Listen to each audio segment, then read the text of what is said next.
저는 여기 특히 아침 예배 시간에 제가 한우분들을 아주 그냥 깨워서 불러다가 앉히는 걸 참 열심히 하고 있습니다. 왜 그러냐면 이 시간이 참 중요하거든요. 그래서 어떤 환자는 안 나오려고 막 들어누워서 못 일어나고 일어나 앉을 수도 없고 계속 아프다 하는 분들 이불에다가 눕혀가지고 양쪽에 들고 네 사람이 들고 나오는 수도 있어요. 못 나오면. 그래가지고 한 번은 이 앞에다가 이래 딱 열을 깔고 눕혀놨잖아요. 눕혀놨는데 남자분인데 한 60 되는 분인데 자꾸 모시다가 앞에다 눕혀놓으니까 제가 강의를 하는데 앞에서 아야 계속 아프니까 아야 자꾸 그러시니까 사람들이 저 한번 쳐다보고 앞에 한번 쳐다보고 상당히 방해가 될 수도 있겠지만 어쨌든 열심히 저는 치료하시는 하나님이 어떻게 우리가 해야 치료를 하시는가. 우리가 할 일을 하나님이 대신 해주시지 않는다 그랬어. 우리가 할 일을 할 때 하나님이 하실 일을 하시는 거예요. 그래서 하나님과 우리가 협력해야 됩니다. 그 협력하고 사는 것을 신앙생활이라 하고 그걸 믿음으로 한다 그러죠. 그래서 한 10분쯤 강의를 하다 보니까 아야 소리가 안 나는 거예요.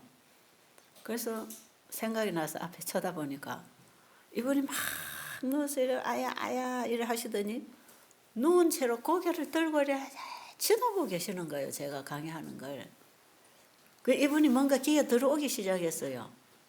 귀가 번뜩하죠. 그러니까 아픈 거 잊어버릴까요? 안 잊어버릴까요? 잊어버려요. 무슨 소리지? 관심을 거기다 집중을 하면 아야에 관심이 없어요. 물론 아플 수도 있어요. 아프고 있지만 아야에 관심이 있는 게 아니라 뭔가가 딱 들어오거든.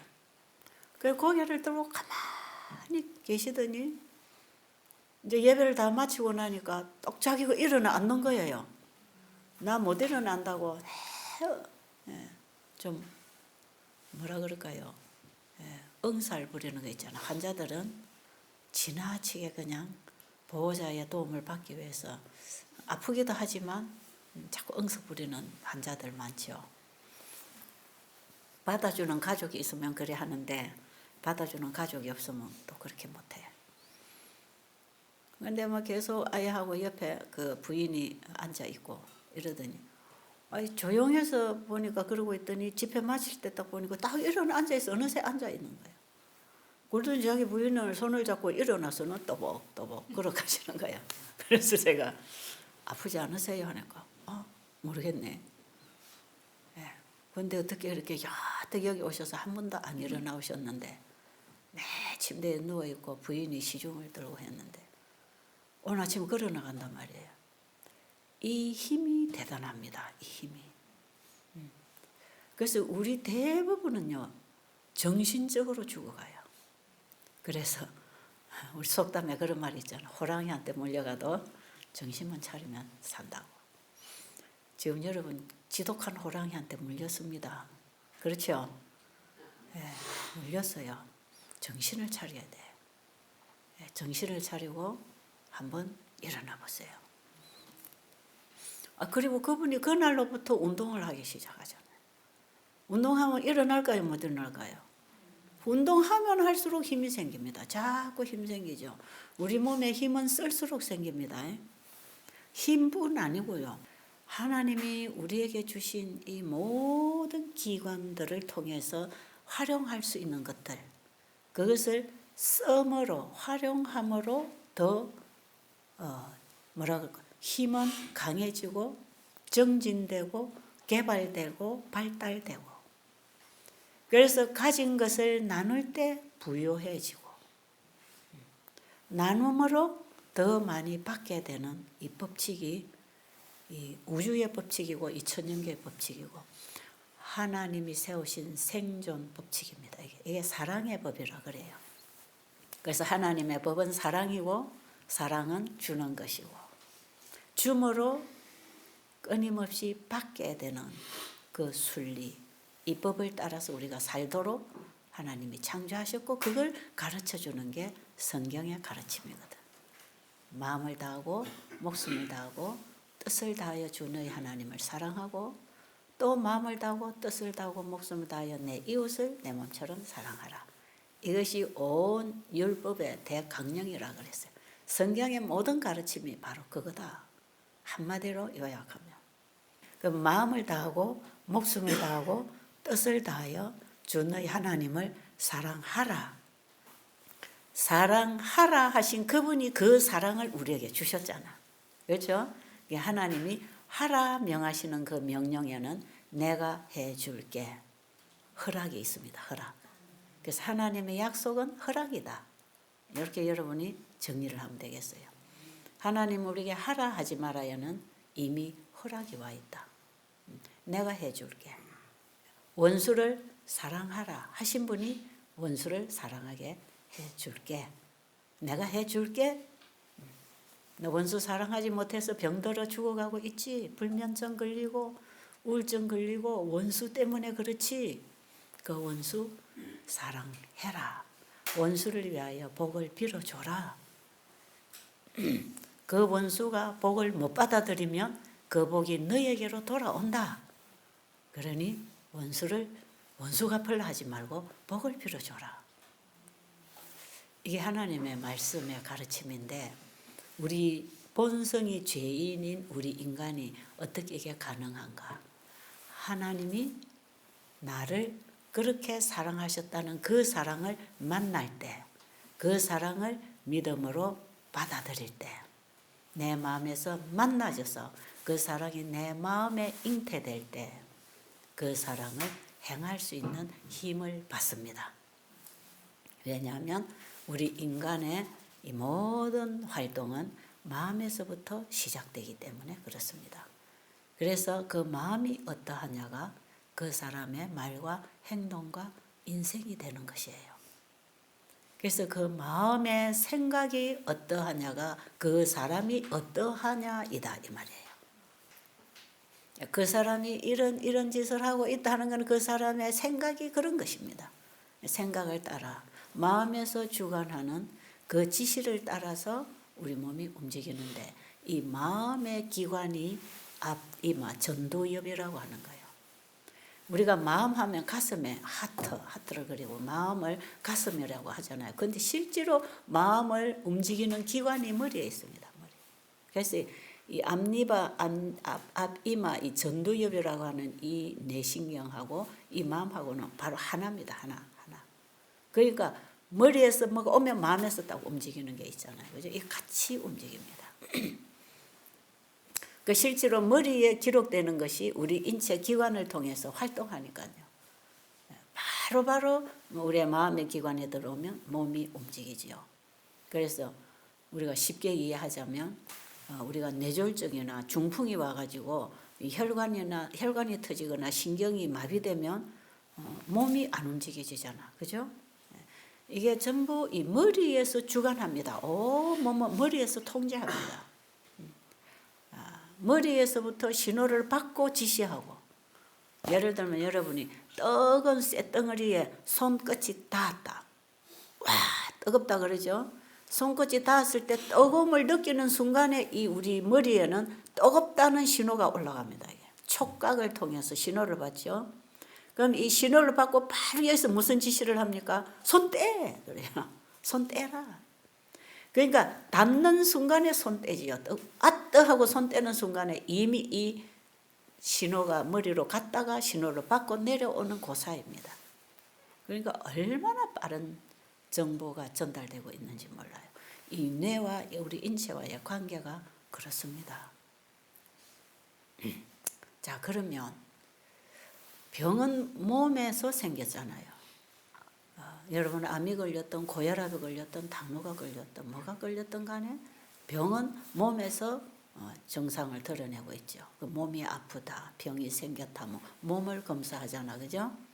그런데 몸이 병을 앓든지 치료가 되든지 하는 것은 이게 어디서 주관을 하게 되냐면 마음에서 주관을 하게 돼 있어요. 그러면 우리 병을 가지고 오신 분들이 자꾸 이 병만 쳐다보고 어떻게 뭘 발라야 되고 뭘 먹어야 되고 그게 중요한 게 아니라 우리의 마음에 어떤 생명 에너지가 들어와야 되죠. 마음에 어떤 확신과 어떤 살아나는 힘, 에너지, 생명이라 할 수 있겠죠. 사랑이라고도 영적으로 표현합니다. 자, 그런데 이 마음에서 힘을 얻어버리면 우울증 환자는 금방 일어나거든요. 우울증, 불면증 약을 40년씩이나 먹고 오신 분들이 여기 오셔. 지난번에 우리 그런 분이 왔다 갔습니다. 40년 동안 우울증, 불면증 약을 먹고 정말 제정신 없이 살아오던 이분이 와서 딱 나흘 만인가 사흘 만인가 약 딱 끊어놓고 제정신으로 싹 돌아왔어요. 그 왜 그런가? 뭔가 들어왔다. 뭔가 반짝 빛이, 깨달음이, 만남이, 어떤 생명적인 에너지가 들어왔다. 거기서부터 온 몸이 다시 일어나는 거죠. 그러니까 우울증 환자들이 정말 모든 걸 다 포기해버렸잖아. 마음에서 포기하니까 몸이 힘 빠지겠죠. 마음이 힘을 잃으면 몸은 같이 힘 빠지고 마음이 힘을 얻으면 몸도 같이 힘을 얻죠. 어제 여러분들이 그 간질로 남편에게 버림받았던 여인 얘기 어제 들었잖아요. 그거 보세요. 내가 남편에게 버림받고 살 의미가 없다. 그래가지고 맨 창문 닫아놓고 커튼 닫아놓고 깜깜한 방구석에 이불만 덮고 맨 들어놓아서 애들 밥도 안 해주고 정말 이렇게 정신없는 여인으로 맨날 퍼져 있던 이 여자가 어쨌든 와가지고 정신이 바짝 들었단 말이에요. 자기 옆에 있는 룸메이트를 통해서 봤든지 하나님 말씀을 통해 봤든지 뭔가 생각이 달라지기 시작하니까 벌써 마음에서부터 작용이 일어나죠. 행동이 발딱 일어나니까 2주 만에도 정상적으로 싹 돌아오더라 말이에요. 몇 년을 그러고 있던 여자가 이게 다 어디에서 오는 겁니까? 전부 이 마음에서 오는 거예요. 우리의 유전자가 변질이 돼서 우리의 세포가 변질된 세포들을 만들어낸다. 결국 이 병인데 그럼 이 유전자가 변질이 일어나는 건 뭐냐? 생각의 결과입니다. 그래서 여러분 자가 면역이 왜 생기는지 아세요? 자가 면역이 무슨 병인지 아세요? 자기 몸을 지켜줄 군대가 자기 몸을 부수는 병입니다. 그게 T임파고가 변질된 얘기거든요. T임파고는 외부로부터 오는 모든 병균과 더불어 바이러스와 싸워서 이겨서 몸을 보호해주는 군대예요. 그런데 이 몸을 지켜주고 보호해줘야 될 군대가 몽둥이를 들고 자기 몸을 부순단 말이에요. 어디든지 공격을 하면 거기에 문제가 생깁니다. 그래서 오늘날 이 자가 면역성으로 고생하는 분들이 앓고 있는 병 중에 한 70~80%가 다 자가 면역이에요. 이게. 자기 몸이 자기 몸을 공격하는 것. 우리 몸을 이루는 세포가 변질이 일어난 것. 그렇죠? 우리 몸을 이루고 있는 세포에 변질이 일어난 게 암이잖아요. 그것도 다 우리 몸 안에서 일어나는 변질입니다. 이런 거. 그럼 이런 변질이 일어나는 그래서 병든 체질이 돼가지고 병을 앓고 사는 이런 병들, 이 병들이 다 어디서 오느냐 하면 마음에서부터 시작합니다. 엘렌 G 화이트 여사 책에 보면 질병의 90%는 마음에서 온다. 그렇게 돼 있어요. 질병, 체질이 변질돼서 오는 질환을 얘기합니다. 사고나 이런 거 아니고 질병의 90%는 마음에서부터 온다. 마음에서 오는 거 외에는 어디서 오느냐? 환경적으로, 유전적으로 올 수가 있죠. 그죠? 그런데 이 마음에서부터 질병을 얻게 된다. 그러면 이 마음을 통해서 우리 인체의 모든 신경 조직과 근육에 어떤 에너지를 보내고 있느냐가 마음에서부터 주는 것이다. 이 말이죠. 그러니까 이 자가 면역 환자들의 특징이 있습니다. 스트레스입니다. 스트레스. 자가 면역을 병을 앓고 있는 사람들 대부분 다 보면 스트레스, 원한 관계. 그래서 살고 싶지 않다. 죽고 싶다.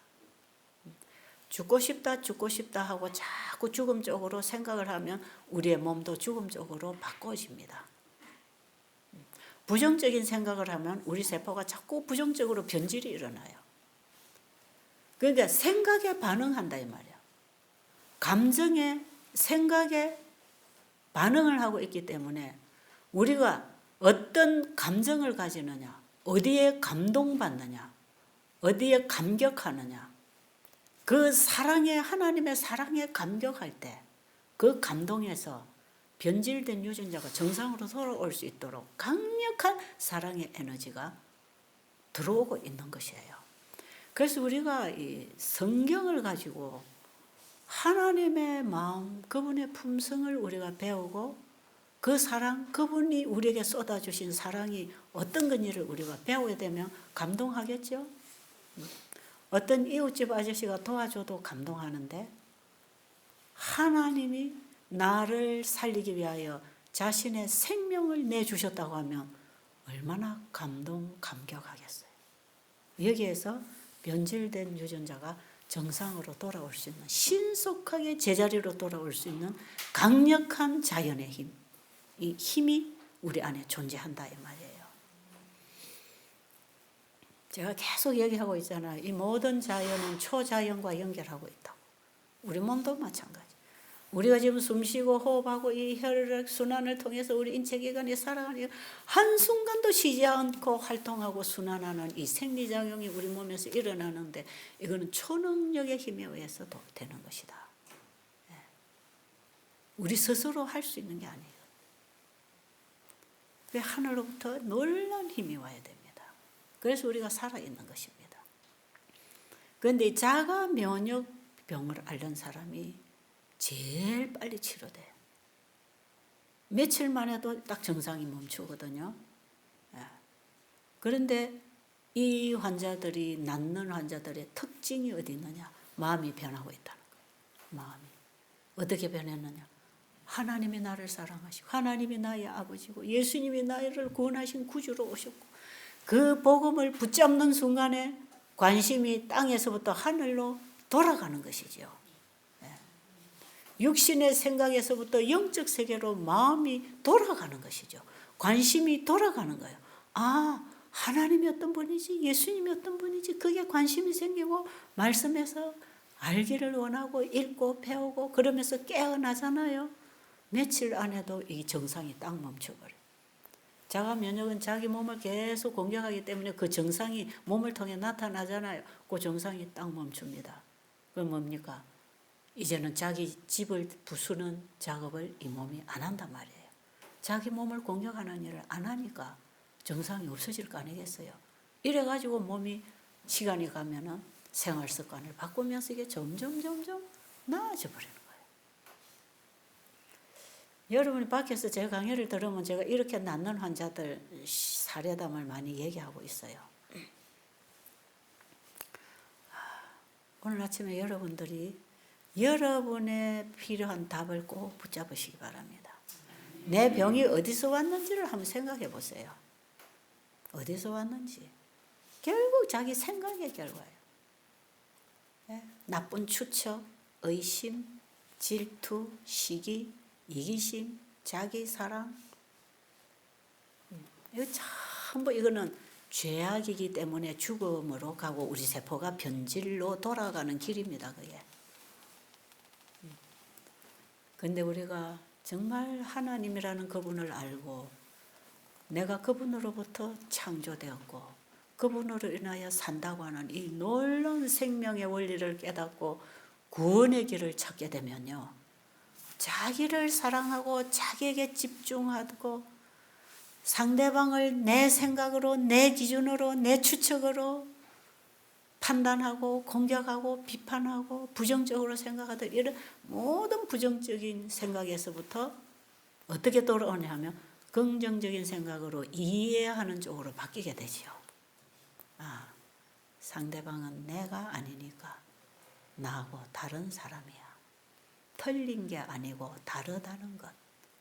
그건 틀린 게 아니잖아요. 그게 무슨 문제입니까? 특히 남자는 여자와 다른 것.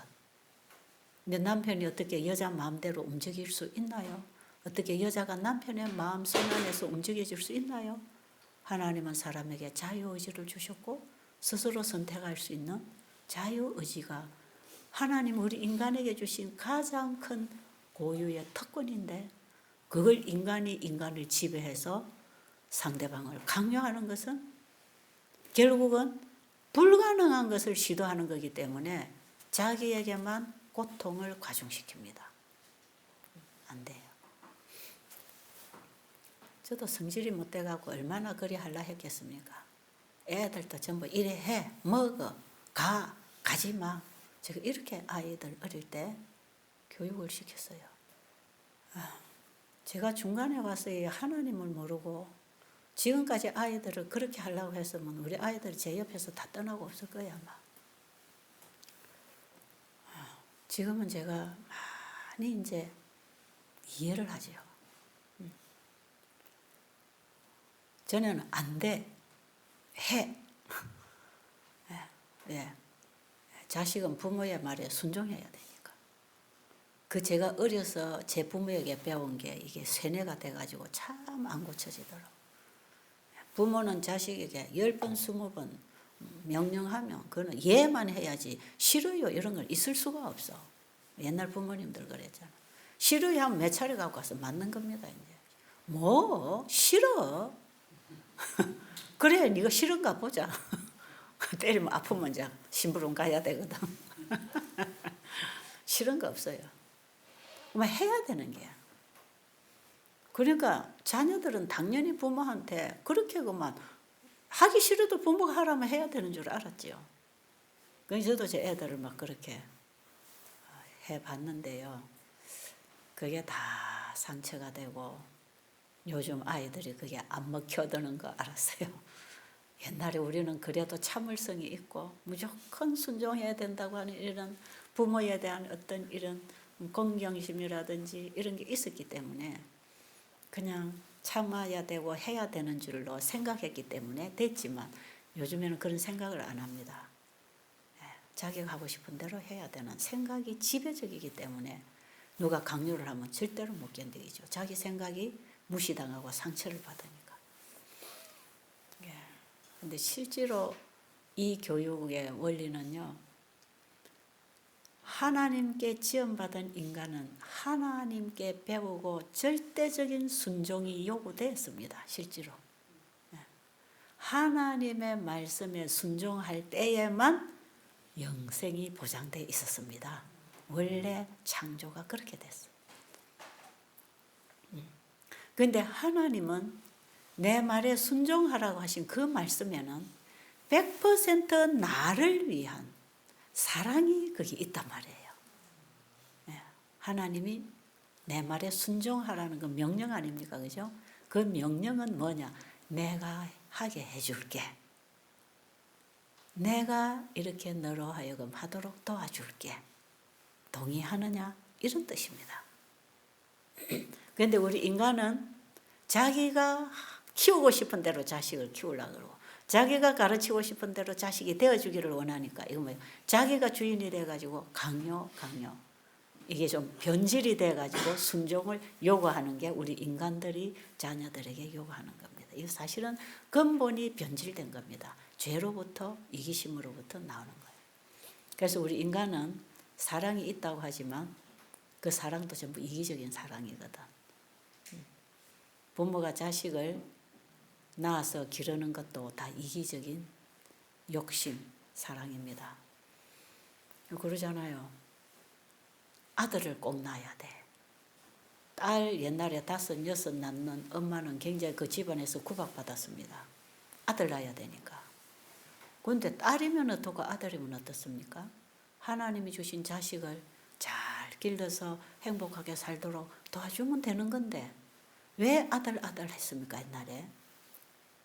요즘에도 왜 자식을 뭐 둘만 낳아야 된다 아니면 안 낳아야 된다 이런 결정이 어디서 옵니까? 다 자기를 위한 거예요. 그래서 자기가 가지고 있는 거 모든 거 다 팔아서 자식들 공부시켜놔서 나중에 출세해서 돈 잘 벌면 그 자식은 자기 농사 지은 거라고 생각하고 자기가 추수를 거둬야 된다 생각하니까 자식에 대한 기대가 계속 포기가 안 되는 거죠. 그래서 자식 시골에 땅 팔고 힘들어 일해서 자식 공부시켜서 훌륭한 자리에 딱 앉혀놓고 이제 자식 호강 받으려고 농사 지어 놓은 거 추수해서 거두어 드리려고 준비하고 있는데 요놈의 자식 장가를 보내놓으니까 어떤 여자가 와가지고 추수를 해가 버린단 말이에요. 그러니까 이놈이 결혼하기 전에는 요렇게 잘하더니 결혼한 후로는 요렇게 변해가지고 어쩌고 저쩌고 억울하고 어쩌고 저쩌고 해가지고 부모들이 병이 들고 그렇잖아요. 그게 다 뭡니까? 부모가 자식에 대한 사랑이라고 하지만 그는 본질이 이기심에서부터 나오는 거기 때문에 결국은 그런 문제가 생기는 겁니다. 지금 자식들 때문에 가슴 아리하는 부모님들 계십니까? 그게 다 이게 이기심에서부터 나오는 죄로부터 만들어내는 질병이단 말이에요. 이런 병들이. 근데 자식을 잘 길러서 좋은 여자, 좋은 남편 만나서 행복하게 잘 살면 어이구나 좋구나 그래 더 잘 살아라 이래야 되는데 자식 낳아서 키워놨더니 알지도 못하는 이 처녀가 하나 와가지고는 자기 아들을 똑 따가서는 외국으로 날아가 버렸다든지 아니면 그 부모를 꼬박꼬박 찾고 잡비 갖다 주던 아들을 그냥 송두리째 차지하고 있다든지 이럴 때에 소외감 느끼고 허탈감 느끼고 이런 일이 비일비재하니까 요즘의 부모님들은 자식보다 통장을 만들어서 돈을 저축해야 된다. 돈이 있어야 자식도 있다. 이렇게 해서 자식에게 재산을 잘 안 물려주려는 부모들도 있어요. 어쨌든 이런 사회가 전부 다 이게 우리의 본성이 죄라는 것, 이기심. 그러면 이 병이라는 거 어디서 생기는가? 바로 이 질병의 본질은 죄, 이 질병의 본질이 죄라는 거예요. 죄. 바로 이기심, 자기중심. 내 마음에 하나님의 마음이 임해서 하나님이 내 마음의 주인이 돼야 되는데 내 마음이 내가 주인이 돼가지고 살면 이게 다 죄입니다. 죄. 여기서부터 모든 문제가 다 생겨나는 거죠. 인간관계, 원수지능 관계, 스트레스 문제 그리고 우리가 부독덕하고 부절제하고 살아가는 이 모든 삶은 과도한 욕심과 이기심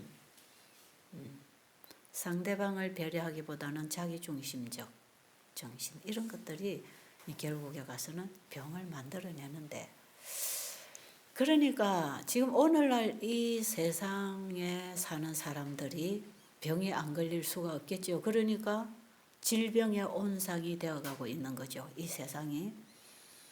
온상에서는 식물이 잘 자라는 곳인데 이 세상 환경은 병이 잘 자라게 하는 환경이다 이 말이에요.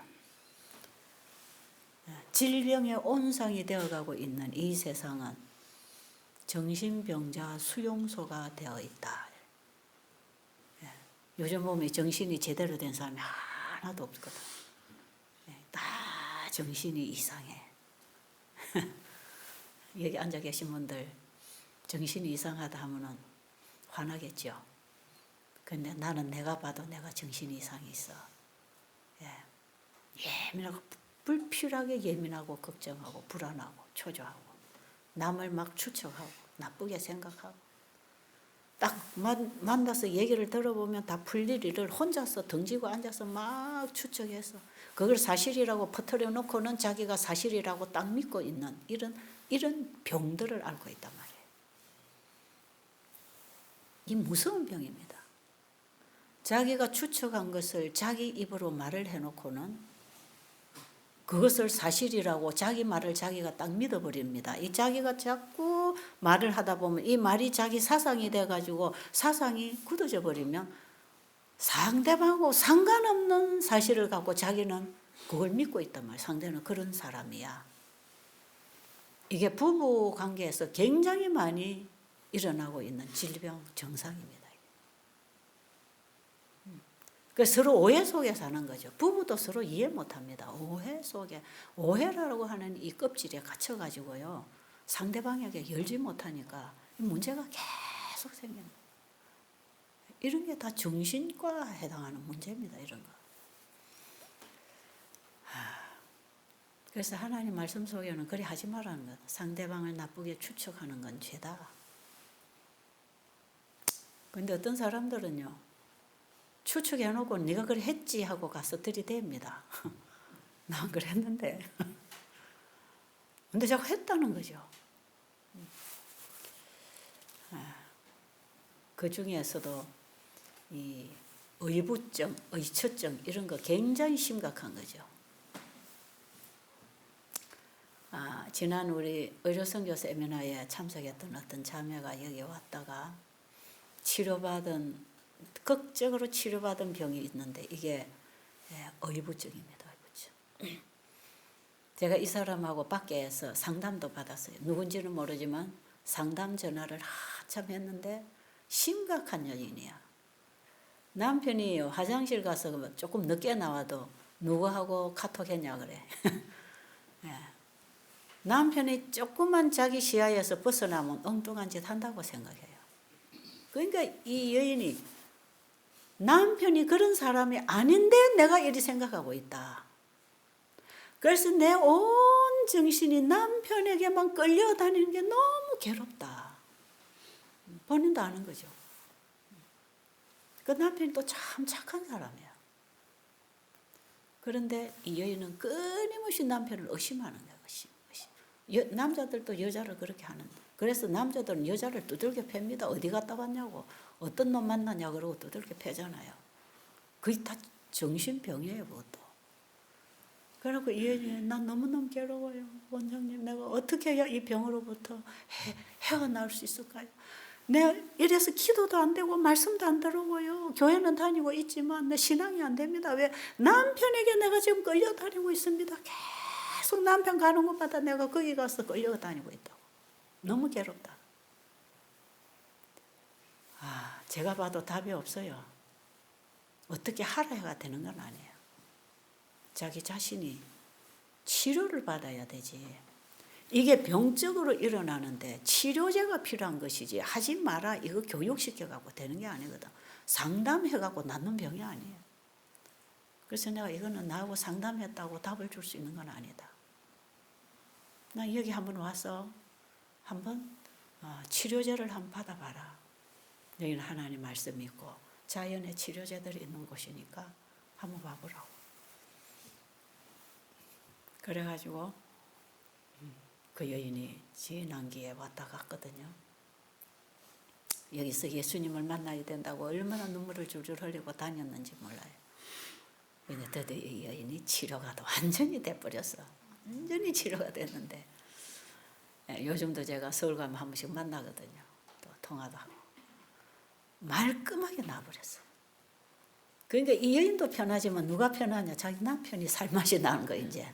맨 자기 아내한테 부대끼고 살아야 되는데 남편도 평안해지고 아내도 평안해지고 요즘 얼마나 신앙생활 잘하는지 몰라. 그래서 전혀 그런 의심 안 하냐. 싹 없어졌대. 여러분 우리가 이런 병으로부터 이렇게 심각한 상태가 아니라 할지라도 우리는 상대방에 대한 이런 의심과 오해와 추측으로 인해서 스스로 고통을 자초하고 있어요. 우리 모두가 그런 병세가 있습니다. 우리가 여기서부터 완전히 해방된다면 참으로 평안입니다. 그죠? 이런 평안을 주시는 예수님. 그런 평안 주실까요? 안 주실까요? 사람은 마음이 평안해야 되잖아요. 일확천금을 갖고 있으면 뭐합니까?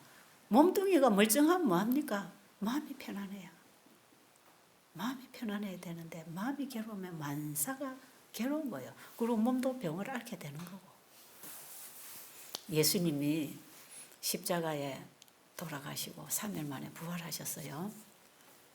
부활하신 후에 마가의 다락방에 제자들이 모여있는 방에 예수님이 찾아가셨어요. 문이 닫혀 있는데도 예수님 들어오셔서 부활하신 예수님은 그런 몸입니다. 우리가 나중에 예수를 믿어 부활하면 바로 그런 몸이 되는 거죠. 이 제자들이 모여있는 방에 예수님이 나타나셨어요. 처음엔 누군지 잘 몰랐어요. 자세히 보니까 선생님이 오신 거예요. 그런데 예수님이 부활하시고 제일 처음 제자들을 만난 그 예수님의 첫 대면에서 하신 말씀, 그게 뭐냐? 너희에게 평강이 있을지어다. 그 제자들 평안하지 못했어요. 자기 선생님은 십자가에 돌아가셨고 이제는 예수님 제자들 잡아 죽이려고 하지 않을까 싶어서 불안하고 초조하게 예수님이 하신 말씀들을 생각하면서 정말 불안한 가운데 문을 아마 끌어 잠가 놓고 자기들끼리 고민하고 불안하고 초조해 있었는지 몰라. 예수님이 딱 나타나셔서 너희에게 평강이 있을지어다. 평강이 있을지어다. 예수님 그분이 살아나신 것 자체가 그들에게 평강이었습니다. 그렇죠? 우리는 지금 다른 문제로 평안을 잃어버리고 불안하고 초조하고 앞이 깜깜하고 정말 앞도 뒤도 길이 없다고 생각할지 몰라요. 여러분 여기 암 때문에 고통당하는 여러분들 희망이 안 보이고 불안해할지 모릅니다. 어쩔 수 없습니다. 이거는 우리 상태가 지금 그렇게 돼 있어요. 몸은 병들어 있어요. 희망이 없어요. 제자들은 예수님만 따라다니면 먹을 것이 다 해결이 되고 어떤 일이든지 해결을 척척해 주시는 선생님하고 같이 지나다가 선생님 십자가에 정말로 아무 힘 없이 그저 못 박혀서 쓰러져 돌아가시는 걸 다 봤잖아요. 그리고 예수님 장사 지내고 선생님이 없어요. 뭐든지 척척해 주시는 선생님이 없어요. 어려우면 도와주고 모르면 가르쳐 주시고 전부 다 그들의 정말 힘이 되고 가르침이 되고 그들에게 양식이 되었던 그 예수님이 안 계시는 거죠. 그 예수님을 십자가에 처형을 했단 말이에요. 얼마나 불안하겠어요. 그런데 그 예수님이 부활하셨어. 살아나셨어. 부활하신 그분이 제자들에게는 평안이었고 평강이었고 희망이었기 때문에 그들에게 평강이 있을 것이다 하는 것은 내가 살아났다 하는 걸 증명하는 거 아니겠어요? 너희들 나 때문에 절망하고 있지? 내가 여기 봐 살아났어. 내가 부활했단다. 그 예수님은요. 그 시대로부터 오늘날까지 어떤 문제로 절망하고 좌절하고 불안하고 초조해 있는 그들에게 그 부활하신 예수님은 우리에게 너희에게 평강이 있을지어다 하고 찾아오신 분입니다. 그걸 우리가 믿음으로 붙잡아야 되는 시대에 살고 있단 말이에요. 제자들은 직접 예수님을 바라보고 그분의 입에서 나오는 말씀을 듣고 그분을 보고 정말 평강이 왔잖아요. 좌절하고 있던 그 모든 절망감에서 완전히 빛을 받고 힘을 얻었잖아요. 그분은 제자들과 함께 40일을 함께 계셨습니다. 그리고 하늘로 승천하셔서 지금 그분은 우리에게 성령을 통해서 우리의 마음에 평강을 주시려고 하십니다.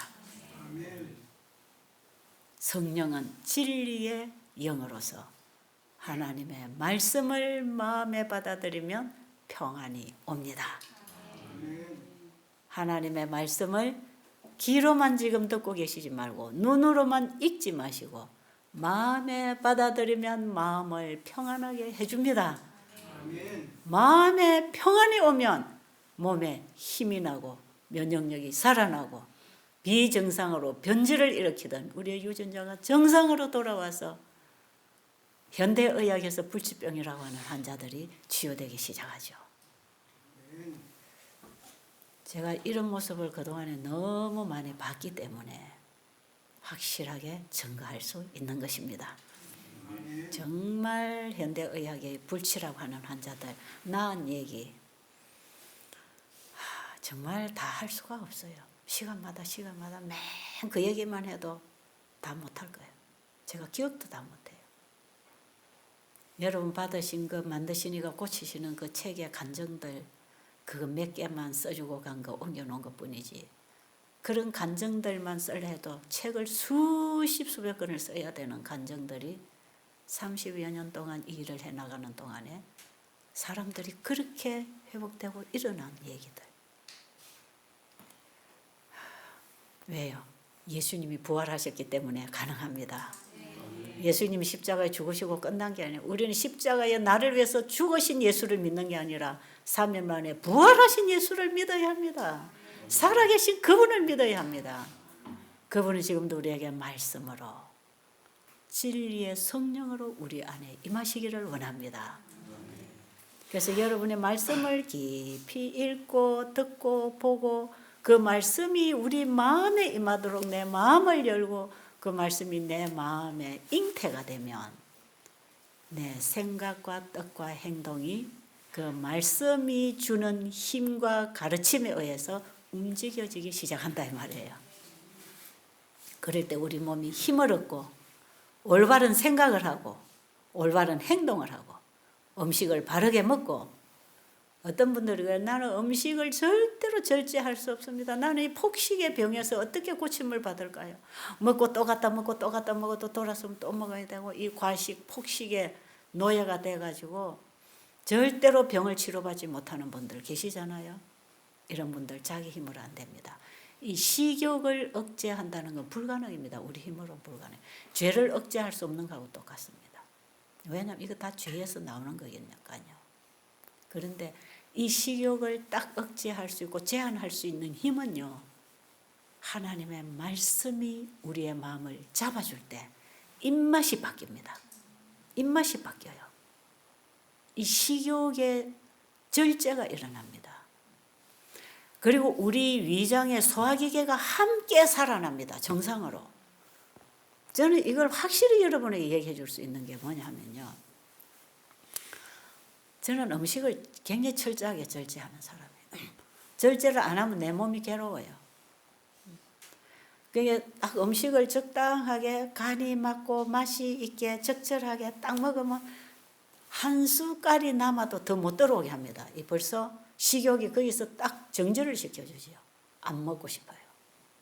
그래서 저는 밥을 먹다가 잘 남깁니다. 참 미안한 일인데 옛날 어르신들 앞에서 이래 먹으면 혼나는 거죠. 너 다음 끼 밥 안 준다 그래요. 우리 할아버지 할머니들은. 그런데요. 지금 제가 이제 안 보이니까 밥을 떠다 주잖아요. 제 양하고 제 입맛하고 잘 안 맞을 수 있죠. 나가서 많이 얻어 먹으니까. 그럼 제가 먹을 만큼만 이렇게 먹고 나면 여기서 부족한 게 안 올라오면 그건 내 하나 주면 안 될까. 그래가지고 또 얻어 먹는 수도 있어요. 우리 딸내미가 그래요. 엄마 남의 집에 가서는 절대 그러지 마세요. 밥 먹다가 그거 하나 더 주지 이러면은 밥 차려준 사람 스트레스 받으니까 절대로 그러지 말라 그래. 나가서는 그래 안 할게. 집에서는 좀 해주라. 제가 먹다가 뭐가 모자라면 그거 하나 더 먹었으면 좋겠네 이런 게 있어요. 그런데 여기 있는 밥은 더 이상 안 들어가죠. 그런 거 있죠. 그래서 제가 이 밥을 차려다 주면 거기서 제가 딱 먹을 만큼 이렇게 먹고 나면 남아요. 이 다 쓰레기통에 들어가야 되는데 얼마나 아까워요. 때로는 음식이 모자라서 못 먹을 수도 있는데. 그렇지만 이 음식을 아까워서 한 입을 더 먹어버렸다. 이러면 소화 시간이 굉장히 오래 걸립니다. 그러니까 과식이라고 하는 것은 밥 한 그릇 두 그릇 더 먹는 게 과식이 아니고 한 수저 두 수저가 과식됩니다. 적당량 외에 들어오면 이게 딱 과식이 되는데 저는 이 위장이 이걸 굉장히 조절을 잘해줘요. 이 식욕하고 소화기계가 딱 서로 의논을 해가지고 딱 욕구가 딱 제한을 시켜버리죠. 제가 이런 생활을 한 수십 년을 하다 보니까 이 몸이 이제 길들여진 거예요. 그래서 음식을 먹고 나면 아무리 맛있는 음식을 갖다 줘도 그게 더 이상 안 먹고 싶은 거죠. 평상시 너무 좋아하던 음식이 들어와도 그때는 안 먹죠. 나중에 먹어야 되죠. 그리고 오늘 아침에 먹어서 내 몸에 그 영양소가 충족이 되면 다음 끼니에는 그 절대로 안 먹고 싶어요. 그럼 또 이제 다른 걸 또 먹게 되는 거죠. 이게 이 몸에서 내 소화기계나 내 식욕이 이걸 조절을 해주는데요. 이제 제가 이렇게 식사하는 걸 보고 사람들은 좀 까다롭다 이래. 뭐 신앙을 하면 사람이 편해야 되는데 왜 그리 까다롭냐. 그럴 수도 있어요. 그런데요. 굉장히 내 이 모든 인체 기관이 예민합니다. 그러니까 잘못된 게 들어오면 바로 내보내야 되고 좋은 게 들어오면 흡수해서 써야 되고 이 몸이 딱 조절을 하는데 이 몸이 이렇게 조절을 할 때에는요. 제가 마음이 예수님과 하나가 딱 돼 있을 때 정확하게 조절됩니다. 집회할 때 제가 밥 함부로 안 먹어요. 나가서 세미나 계속 하죠. 저 절대로 밥 함부로 안 먹고 절대로 외식 안 하죠. 뭐 강사가 왔으니까 손님 뭐 대접하겠다고 뭐 좋은 식당에 초청하지요. 제가 절대로 안 가죠. 가도 안 먹어요. 먹었다 하면 그날 제가 하나님 말씀을 못 전해요. 왜냐하면 이 위장에 들어간 음식하고요. 이 위에서 어떻게 지금 일을 하고 있는가 하고요. 이 내 머리에 활동하고 이게 전부 영향을 같이 받습니다. 그렇기 때문에 때로는 뭘 먹고 싶은데 이 복음을 전해야 될 때는 이 하늘로부터 성령의 감동을 통해서 나에게 말씀을 주셔야 이 말이 나갈 텐데 이게 딱 막혀버리면요. 깽가리 같은 소리 한단 말이에요. 정말 육으로 소리치고 있는 거죠. 성령의 음성이 안 되는 거예요. 그러니까 이 내 영을 맑게 해서 하늘의 진리와 교통을 해서 내 가슴에서 소화를 해서 입을 통해서 나갈 때 이 통로가 열려 있어야 되는데 위장에 음식이 들어가서 소화가 안 된다. 과식을 해서 부대끼다. 이상한 조미료가 들어와서 좀 내가 혼란스럽다. 이러면요. 이 통로가 딱 막히는 거예요. 그래서 우리 몸은 성령이 거하시는 성전이라는 게 너무 확실합니다. 하나님이 내 안에서 일을 하시도록 성령이 거하셔서 내 모든 걸 주관하고 말하게 하고 행동하게 하도록 성령이 일하실 수 있는 집으로서 나를 그분에게 드려야 되는데 이것을 내가 등한히 할 때는 부절제하게 되죠. 그래서 제가 가만히 보면요. 이제 집회 다 끝났죠. 이제 복음 전하는 일이 없잖아요. 그럼 마음이 자유해지죠. 편안해지죠. 하늘과 고정을 하고 있어야 되는 내 마음 정신이 좀 풀립니다. 그러면요. 마구 음식이 먹고 싶어요. 그래가지고는 이것저것 먹게 되는 경우가 있어. 편안하게 먹게 되죠. 그러면 그것이 내 몸에 도움이 되는가? 결코 도움이 안 되죠. 이런 과정을 저는 상당히 자주 겪어요. 그런데 이것이 절제가 안 돼서 사람들이 하고 싶은데 안 된다 그래요. 살은 자꾸 찌는데 입에서는 절제가 안 돼. 그러니까 호소하는 거죠. 그런데 여러분 이 식욕 억제 못합니다. 이 식욕을 누가 조절을 해 주셔야 되느냐. 우리 몸을 지으신 분이 내 마음에 오셔서 내 인체 기관을 조절하고 다스리고 그분이 일을 하셔야 입맛도 생각도 행동도 그분의 지시에 따라 하게 되는 것이거든요. 자, 지금 제가 우리의 마음이 중요하다는데 그 마음이 누구의 다스림을 받아야 되는가? 지금 우리 마음에 임하셔서 일하시는 하나님이 성령님입니다. 성령의 지배를 받아야 됩니다. 우리의 마음이 성령의 지배를 받고 은혜로워야 됩니다. 그럴 때에 우리의 정신세계와 육체의 모든 기관이 그 은혜로 만져질 때 거기에 회복과 질서가 정리가 됩니다. 너는요, 여러분이 이해를 하든 못하든 그렇게 돼 있어. 그렇게. 그래서 우리의 몸은 마음이 다스리고, 마음은 하나님의 말씀이 다스려야 합니다. 이것이 우리를 창조하신 하나님이 우리를 치료하시는 치료법이고 이게 바로 입적 법칙을 따라서 하나님이 치료제를 우리에게 끊임없이 넣어주십니다. 이런 치료 원리를 가지고 여러분이 이곳에서 치료를 받고 있다는 사실을 아시고 누구에게 관심이 있어야 될까요? 하나님의 말씀에 관심이 있어야 됩니다. 아시겠죠?